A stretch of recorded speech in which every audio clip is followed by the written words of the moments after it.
ओम शांति। आज 26 दिसंबर 2020 की साकार मुरली। पहले सुनते हैं मुरली के कुछ मुख्य पॉइंट्स। आज बाबा ने कहा, बाप इन द्वारा बैठ समझाते हैं, इनको भी वर्षा मिलता है। ऐसे नहीं कि वर्षा लेकर तुमको देते हैं। बाप कहते हैं तुम इनको भी याद ना करो, यह बेहद के बाप से तुमको प्रॉपर्टी मिलती है। बाबा ने कहा, परम धाम अथवा मुक्ति धाम कोई जा नहीं सकते हैं सिवाय इस पुरुषार्थ के। जो अच्छी रीति याद करते हैं वही जा सकते हैं और फिर ऊंच पद भी वह पा सकते हैं। आगे बाबा ने कहा, सबको मालूम पड़ना ही है कि बाबा आया हुआ है। विनाश के समय नजदीक होगा तो मालूम पड़ेगा। नई दुनिया की स्थापना, पुरानी का विनाश होता है। हो सकता है बहुतों को साक्षात्कार भी हो। आगे बाबा ने कहा, आत्मा मेल फीमेल नहीं है। जब शरीर धारण करती है तो मेल फीमेल कहा जाता है। आत्माएं सब बच्चे हैं तो भाई भाई हो जाते हैं। और लास्ट में बाबा ने कहा, जो स्कूल का होगा उनको तीर लगेगा। जो हमारे देवता धर्म के पत्ते होंगे वही आएंगे। तुमको फील होगा, यह तो बहुत रुचि से सुन रहे हैं। अब मुरली सुनते हैं विस्तार से। मीठे बच्चे, बाबा आए हैं तुम्हें बेहद की जागीर देने। ऐसे मीठे बाबा को तुम प्यार से याद करो तो पावन बन जाएंगे। प्रश्न, विनाश का समय जितना नजदीक आता जाएगा उसकी निशानियां क्या होंगी? उत्तर, विनाश का समय नजदीक होगा तो पहला, सबको मालूम पड़ता जाएगा कि हमारा बाबा आया हुआ है। दूसरा, अब नई दुनिया की स्थापना, पुरानी का विनाश होना है। बहुतों को साक्षात्कार भी होंगे। तीसरा, सन्यासियों, राजाओं आदि को ज्ञान मिलेगा।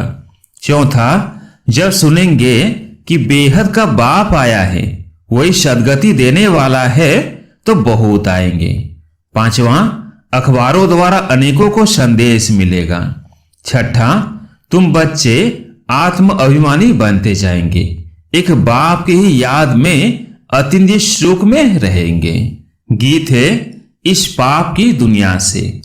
ओम शांति। यह कौन कहते हैं और किसको कहते हैं? रूहानी बच्चे। बाबा घड़ी घड़ी रूहानी क्यों कहते हैं? क्योंकि अब आत्माओं को जाना है। फिर जब इस दुनिया में आएंगे तो सुख होगा। आत्माओं ने यह शांति और सुख का वर्षा कल्प पहले भी पाया था। अब फिर यह वर्षा रिपीट हो रहा है। रिपीट हो तब सृष्टि का चक्र भी फिर से रिपीट हो। रिपीट तो सब होता है ना। जो कुछ पास्ट हुआ है सो रिपीट होगा। यूं तो नाटक भी रिपीट होते हैं, परंतु उनमें चेंज भी कर सकते हैं। कोई अक्षर भूल जाते हैं तो बनाकर डाल देते हैं। इसको फिर बाइस्कोप कहा जाता है। इसमें चेंज नहीं हो सकती। यह अनादि बना बनाया है। उस नाटक को बना बनाया नहीं कहेंगे। इस ड्रामा को समझने से फिर उनके लिए भी समझ में आ जाता है। बच्चे समझते हैं जो नाटक आदि अभी देखते हैं वह सब है झूठे। कलयुग में जो चीज देखी जाती है वह सतयुग में होगी नहीं। सतयुग में जो हुआ था सो फिर सतयुग में होगा। यह हद के नाटक आदि फिर भी भक्ति मार्ग में ही होंगे। जो चीज भक्ति मार्ग में होती है वह ज्ञान मार्ग अर्थात सतयुग में नहीं होती। तभी बेहद के बाप से तुम वर्षा पा रहे हो। बाबा ने समझाया है, एक लौकिक बाप से और दूसरा पारलौकिक बाप से वर्षा मिलता है। बाकी जो अलौकिक बाप है उनसे वर्षा नहीं मिलता। यह खुद उनसे वर्षा पाते हैं।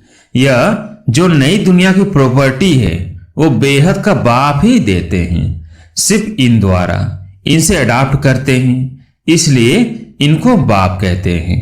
भक्ति मार्ग में भी लौकिक और पारलौकिक दोनों याद आते हैं। यह अलौकिक नहीं याद आता क्योंकि इनसे कोई वर्षा मिलता नहीं है। बाप अक्षर तो बरोबर है, परंतु यह ब्रह्मा भी रचना है ना। रचना को रचता से वर्षा मिलता है। तुमको भी शिव बाबा ने क्रिएट किया है, ब्रह्मा को भी उसने क्रिएट किया है। वर्षा क्रिएटर से मिलता है, वो है बेहद का बाप। ब्रह्मा के पास बेहद का वर्षा है क्या? बाप इन द्वारा बैठ समझाते हैं, इनको भी वर्षा मिलता है। ऐसे नहीं कि वर्षा लेकर तुमको देते हैं। बाप कहते हैं तुम इनको भी याद ना करो। यह बेहद के बाप से तुमको प्रॉपर्टी मिलती है। लौकिक बाप से हद का, पारलौकिक बाप से बेहद का वर्षा, दोनों रिजर्व हो गए। शिव बाबा से वर्षा मिलता है, बुद्धि में आता है। बाकी ब्रह्मा बाबा का वर्षा क्या कहेंगे, बुद्धि में जागीर आती है ना। यह बेहद की बादशाही तुमको उनसे मिलती है, वो है बड़ा बाबा। यह तो कहते हैं मुझे याद नहीं करो, मेरी तो कोई प्रॉपर्टी है नहीं जो तुमको मिले। जिससे प्रॉपर्टी मिलनी है उनको याद करो। वही कहते हैं मामेकम याद करो। लौकिक बाप की प्रॉपर्टी पर कितना झगड़ा चलता है। यहां तो झगड़े की बात नहीं। बाप को याद नहीं करेंगे तो ऑटोमेटिकली बेहद का वर्षा भी नहीं मिलेगा। बाप कहते हैं अपने को आत्मा समझो। इस रथ को भी कहते हैं तुम अपने को आत्मा समझ मुझे याद करो तो विश्व की बादशाही मिलेगी। इसको कहा जाता है याद की यात्रा। देह के सब संबंध छोड़ अपने को अशरीरी आत्मा समझना है। इसमें ही मेहनत है। पढ़ाई के लिए कोई तो मेहनत चाहिए ना। इस याद की यात्रा से तुम पति से पावन बनते हो। वो यात्रा करते हैं शरीर से। यह तो है आत्मा की यात्रा। यह तुम्हारी यात्रा है परम धाम जाने के लिए। परम धाम अथवा मुक्ति धाम कोई जा नहीं सकते हैं सिवाय इस पुरुषार्थ के। जो अच्छी रीति याद करते हैं वही जा सकते हैं और फिर ऊंच पद भी वो पा सकते हैं। जाएंगे तो सब, परंतु वो तो पतित है ना, इसलिए पुकारते हैं। आत्मा याद करती है, खाती पीती सब आत्मा करती है ना। इस समय तुमको देही अभिमानी बनना है, यही मेहनत है। बिगर मेहनत तो कुछ मिलता नहीं है भी बहुत सहज, परंतु माया का ऑपोजिशन होता है।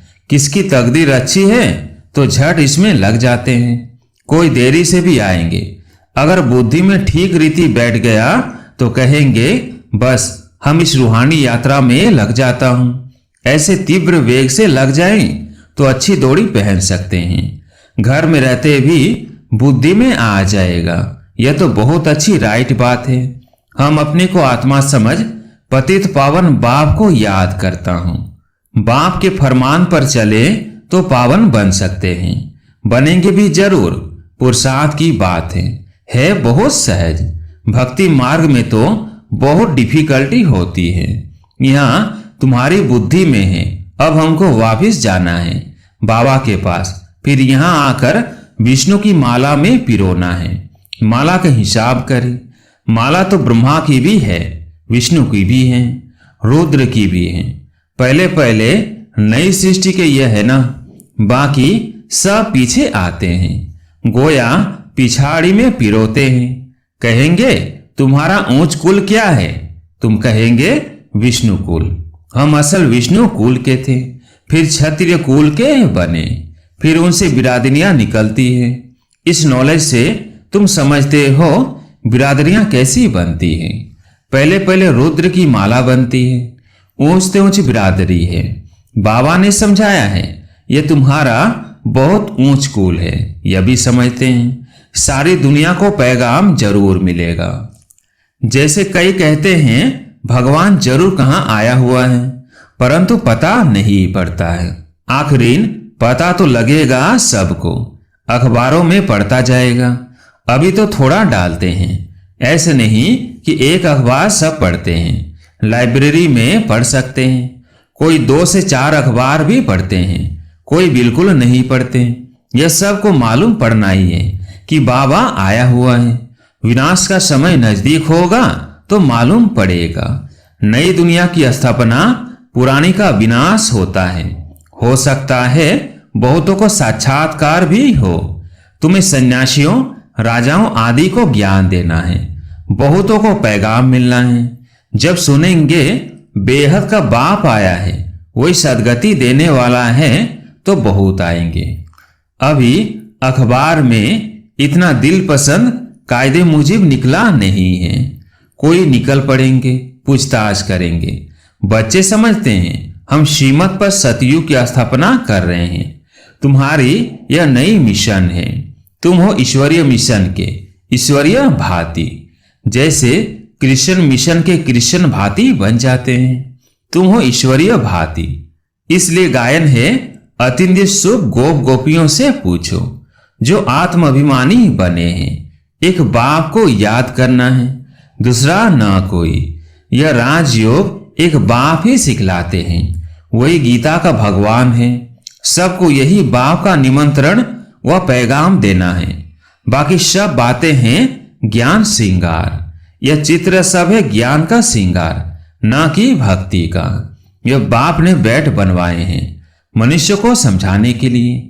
यह चित्र आदि तो प्राय लोप हो जाएंगे। बाकी यह ज्ञान आत्मा में रह जाता है। बाप को भी यह ज्ञान है, ड्रामा में नूंद है। तुम अभी भक्ति मार्ग पास कर ज्ञान मार्ग में आए हो। तुम जानते हो हमारी आत्मा में यह पाठ है जो चल रहा है। नून थी जो फिर से हम राजयोग सीख रहे हैं बाप से। बाप को ही आकर यह नॉलेज देनी थी। आत्मा में नूंद है, वहां जाए पहुंचेंगे, फिर नई दुनिया का पाठ रिपीट होगा।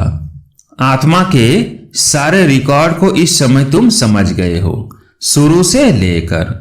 फिर ये सब बंद हो जाएंगे। भक्ति मार्ग का पाठ भी बंद हो जाएगा। फिर जो तुम्हारी एक्ट सतयुग में चली होगी वही चलेगी। क्या होगा यह बाप नहीं बताते हैं। जो कुछ हुआ होगा वही होगा। समझा जाता है सतयुग है नई दुनिया। जरूर वहां सब कुछ नया, शतो प्रधान और सस्ता होगा। जो कुछ कल्प पहले हुआ था वही होगा। देखते भी है इन लक्ष्मी नारायण को कितने सुख है। हीरे जवाहरात धन बहुत रहता है। धन है तो सुख भी है। या तुम भेंट कर सकते हो, वहां नहीं कर सकेंगे। यहाँ की बातें वहां सब भूल जाएंगे। यह है नई बातें जो बाप ही बच्चों को समझाते हैं। आत्माओं को वहां जाना है जहां कारोबार सारी बंद हो जाती है। हिसाब किताब चुकतू होता है, रिकॉर्ड पूरा होता है। एक ही रिकॉर्ड बहुत बड़ा है। कहेंगे फिर आत्मा भी इतनी बड़ी होनी चाहिए, परंतु नहीं। इतनी छोटी आत्मा में 84 जन्मों का पाठ है। आत्मा भी अविनाशी है। इनको शिव वंडर ही कहेंगे। ऐसे आश्चर्यवत चीज और कोई हो न सके। बाबा के लिए तो कहते हैं सतयुग त्रेता के समय विश्राम में रहते हैं। हम तो ऑलराउंड पाठ बजाते हैं। सबसे जास्ती हमारा पाठ है। तो बाप वर्षा भी ऊंच देते हैं। कहते हैं 84 जन्म भी तुम ही लेते हो। हमारा तो पाठ फिर ऐसा है जो कोई बजा ना सके। वंडरफुल बातें है ना। यह भी वंडर है जो आत्माओं को बाप बैठ समझाते हैं। आत्मा मेल फीमेल नहीं है। जब शरीर धारण करती है तो मेल फीमेल कहा जाता है। आत्माएं सब बच्चे हैं तो भाई भाई हो जाती है। भाई भाई है जरूर वर्षा पाने के लिए। आत्मा बाप का बच्चा है ना, वर्षा लेते हैं बाप से, इसलिए मेल ही कहेंगे। सब आत्माओं का हक है बाप से वर्षा लेने का। उसके लिए बाप को याद करना है, अपने को आत्मा समझना है। हम सब ब्रदर्स हैं। आत्मा आत्मा ही है, वह कभी बदलती नहीं। बाकी शरीर कभी मेल का कभी फीमेल का लेती है। यह बड़ी अटपटी बातें समझने की है और कोई भी सुना न सके। बाप से या तुम बच्चों से ही सुन सकते हैं। बाप तो तुम बच्चों से ही बात करते हैं। आगे तो सबसे मिलते थे, सबसे बात करते थे। अभी करते करते आखिरी तो कोई से बात ही नहीं करेंगे। सनसोज फादर है ना, बच्चों को ही पढ़ाना है। तुम बच्चे ही बहुतों की सर्विस कर ले आते हो। बाबा समझते हैं यह बहुतों को आप समान बनाकर ले आते हैं। या बड़ा राजा बनेंगे या छोटा राजा बनेंगे। तुम रूहानी सेना भी हो जो सबको रावण की जंजीरों से छुड़ाए अपनी मिशन में ले आते हो। जितनी जो सर्विस करते हैं उतना फल मिलता है। जिसने जास्ती भक्ति की है वही जास्ती होशियार हो जाते हैं और वर्षा ले लेते हैं। यह पढ़ाई है। अच्छी रीति पढ़ाई नहीं की तो फेल हो जाएंगे। पढ़ाई बहुत सहज है। समझना और समझाना भी है सहज, डिफिकल्टी की बात नहीं। परंतु राजधानी स्थापन होनी है, उसमें तो सब चाहिए ना। पुरुषार्थ करना है, उसमें हम ऊंच पद पाए। मृत्यु लोक से ट्रांसफर होकर अमर लोक में जाना है। जितना पढ़ेंगे उतना अमरपुरी में ऊंच पद पाएंगे। बाप को प्यार भी करना होता है, क्योंकि यह बहुत प्यारे से प्यारी वस्तु प्यार का सागर भी है। एक रस प्यार हो न सके। कोई याद करते हैं, कोई नहीं करते हैं। किसको समझाने का भी नशा रहता है ना। यह बड़ा टेम्पटेशन है। कोई को भी बताना है यह यूनिवर्सिटी है, यह स्पिरिचुअल पढ़ाई है। ऐसे चित्र और कोई स्कूल में नहीं दिखाए जाते। दिन प्रतिदिन और ही चित्र निकलते रहेंगे। जो मनुष्य देखने से ही समझ जाए सीढ़ी है बहुत अच्छी, परंतु देवता धर्म का नहीं होगा तो उनको समझ में नहीं आएगा। जो स्कूल का होगा उनको तीर लगेगा। जो हमारे देवता धर्म के पत्ते होंगे वही आएंगे। तुमको फील होगा यह तो बहुत रुचि से सुन रहे हैं। कोई तो ऐसे ही चले जाएंगे। दिन प्रतिदिन नई नई बातें भी बच्चों को समझाते रहते हैं। सर्विस का बड़ा शौक चाहिए। जो सर्विस पर तत्पर होंगे वही दिल पर चढ़ेंगे और तख्त पर भी चढ़ेंगे। आगे चल तुमको सब साक्षात्कार होते रहेंगे। उस खुशी में तुम रहेंगे। दुनिया में तो हाहाकार बहुत होना है। रक्त की नदियां भी बहनी हैं। बहादुर सर्विस वाले कभी भूख नहीं मरेंगे। परंतु यहां तो तुमको वनवास में रहना है। सुख भी वहां मिलेगा। कन्या को तो वनवास में बिठाते हैं ना। ससुर घर जाकर खूब पहनना। तुम भी ससुर घर जाते हो तो नशा रहता है। वो है ही सुख धाम। अच्छा, मीठे मीठे सिखिल दे बच्चों प्रति माता पिता बाप दादा का याद प्यार और गुड मॉर्निंग। रूहानी बाप की रूहानी बच्चों को नमस्ते। हम रूहानी बच्चों की रूहानी बाप दादा को याद प्यार गुड मॉर्निंग नमस्ते नमस्ते। धारणा के लिए मुख्य सार। पहला पॉइंट, माला में पिरोने के लिए देही अभिमानी बन तीव्र वेग से याद की यात्रा करनी है। बाप के फरमान पर चलकर पावन बनना है। दूसरा पॉइंट, बाप का परिचय दे बहुतों को आप समान बनाने की सर्विस करनी है या वनवाह में रहना है। अंतिम हाहाकार की सीन देखने के लिए महावीर बनना है। आज प्यारे मीठे बाबा का वरदान, हर कर्म में फॉलो फादर कर स्नेह का रेस्पॉन्ड देने वाले तीव्र पुरुषार्थी भव।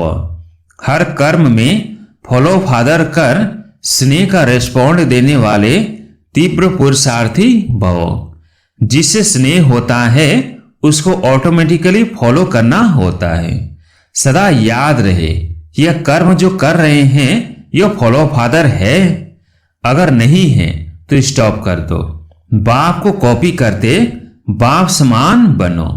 कॉपी करने के लिए जैसे कार्बन पेपर डालते हैं वैसे अटेंशन का पेपर डालो तो कॉपी हो जाएगा। क्योंकि अभी तीव्र पुरुषार्थी बन स्वयं को हर शक्ति से संपन्न बनाने का समय है। अगर स्वयं को संपन्न नहीं कर सकते हो तो सहयोग लो, नहीं तो आगे चल टू लेट हो जाएंगे। स्लोगन, संतुष्टता का फल प्रसन्नता है। प्रसन्नचित बनने से प्रश्न समाप्त हो जाते हैं। अच्छा, ओम शांति।